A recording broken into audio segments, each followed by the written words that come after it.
All right, we're joined this morning by a member of the Gang of Six, Senator Kent Conrad, chairman of the Senate Budget Committee. I don't know. You should be winding things down now, Senator. It seems like you're busier than you've ever been before. You've seen all the welcome. Thanks for coming on.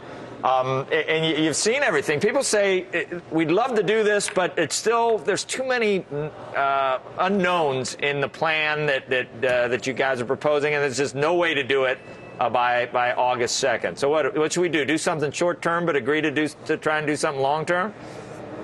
Our proposal really is designed in two steps. First, a down payment with $500 billion of savings, and then 6 months later, the committees of Congress who have been given instructions on how much money to save come back with their proposals, including thoroughgoing tax reform. Look, our tax system is completely out of date. It's anti-competitive. It's anti-growth. It is holding us back. It's hemorrhaging revenue. So we can do a lot better than that. But that's going to take time. So realistically, I've always seen this as a two-step process, and that's what the Group of Six plan is. I'm reading, I don't know, does the Journal have this right? It depends on how you look at it. It's either a $1 trillion tax cut or it's only a $2.8 trillion tax increase. They say that we're already, taxes go up automatically $3.8 trillion over the next 10 years. The Gang of Six would trim that to going up $2.8 trillion, and then they call that a $1 trillion tax cut. Is that right? No. No, it's not at all right. This is, I think, a correct statement. According to current law, the Congressional Budget Office would judge this as a $1.5 trillion tax cut. In other words, if you take what is currently in the law, this proposal will produce $1.5 trillion less. That is typically the way things are judged around here, is whether it's a tax increase or a tax cut. The problem with the CBO baseline is it assumes all of the tax cuts will end at the end of next year. We don't think, and most people don't think, that is a reasonable But isn't that what the way Simpson and Bowles, isn't that the way Simpson Bowles calculated the baseline? Yeah. What they did was take what's a so-called plausible baseline, and instead of assuming all the tax cuts run out, the underlying baseline assumes most of them continue. According to that schedule, we have a $1.2 trillion revenue increase. We've used the same revenue baseline as all of the other bipartisan commissions have chosen to use in the last year. Okay, so handicap this for us. What do you really think? I mean, what do you really think the chances are that we get there? We just had Barney Frank on earlier. He said he's not going to get behind some of the reductions in entitlements and some of the other things. How much of this is theater, and just where are we? My own belief is, look, if you listen to the rhetoric right and left, the right says the Democrats won, the left says the Republicans won. Both can't be right. The truth is this is a compromise. 3 Democrats, 3 Republicans, covering the philosophical spectrum. We negotiated for 5 months, and we came up with a package that does change the trajectory of our debt by almost $4 trillion. It does it with real spending cuts. It does it with real revenue, although we actually cut tax rates, broaden the base to make our tax system more competitive, more growth-oriented. I believe that's what the country needs. And yes, we reform the entitlements. Yes, we do. That was my next question, Senator. How do you reform the entitlements? That seems to be the great unknown. Do you move towards, there's got to be some control of spending in Medicare. Do you advocate what the president likes, which is this 15-member panel, or do you prefer more consumer control, as has been advocated by Representative Ryan? Look, what we do is tell the Finance Committee that it's got to save $500 billion out of the health care accounts. It's their job to determine how to do it.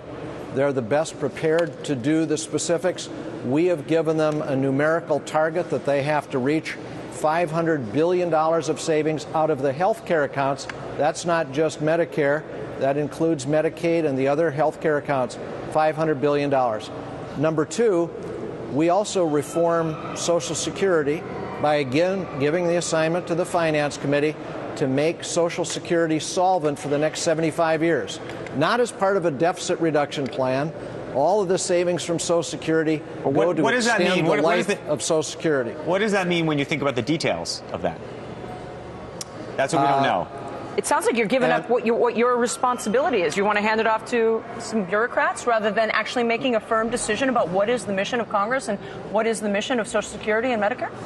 No. I mean, give it to bureaucrats, excuse me. We're giving it to the appropriate committees of Congress to reach numerical targets. That's how you do a budget. That's what a budget is about. You give the committees of Congress a responsibility to raise revenue, to cut spending. You don't tell them specifically how to do it. That is their responsibility. If they don't meet that responsibility, we have a fallback that 10 senators, 5 Democrats and 5 Republicans, could substitute action for any committee that fails to meet its assignments. I look quickly at what some of the House guys are saying. I look at what Congressman Ryan says about it, and I don't know. It just seems like you're going to have a hard time convincing folks on the left and definitely these guys on the right. They say a lot of the numbers are hard to figure out and don't add up, and it's not a real plan. And I wonder, Senator, are you frustrated at all that the president himself, it took a while to get behind Simpson Bowles, and we really haven't seen a plan from him? It's all left on you guys to try and come up with something. Is that the way it's normally done or should be done?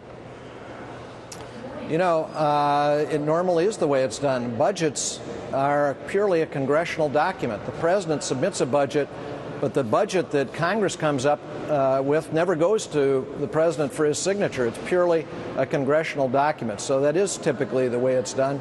Look, this notion that it doesn't add up, it's just poppycock.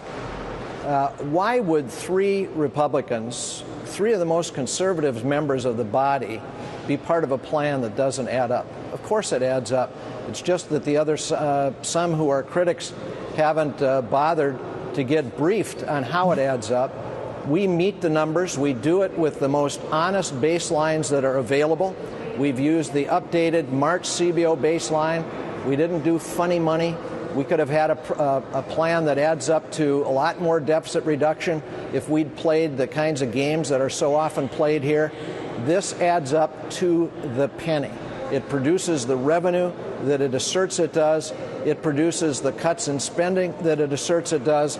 And it has $3.730 trillion of savings over 10 years. You know, look, if I were writing this myself, I'd even go further. But this reduces the deficit from about 10% of GDP to less than 2% of GDP. It stabilizes the debt and gets it going down. It lowers tax rates, both individual and corporate, but broadens the base to get rid of some of the tax expenditures that have grown up in the tax code. And it also reforms entitlements, and it also cuts discretionary spending by well over $1 trillion. Great. Did you know that you were from such a happening state? Did you see that article? Every kid in the country wants to go to college in North Dakota now. Did you see that? I mean, what goes on up there? I mean, is it? What am I missing? Is it Fargo or? Hey, we're doing well. I know it. Did you see the Journal? It's like they're getting like 18, times as many applications as they have room for in North Dakota. Go figure. Anyway, Senator, you've known that all along, and you're going back there, right? How much longer?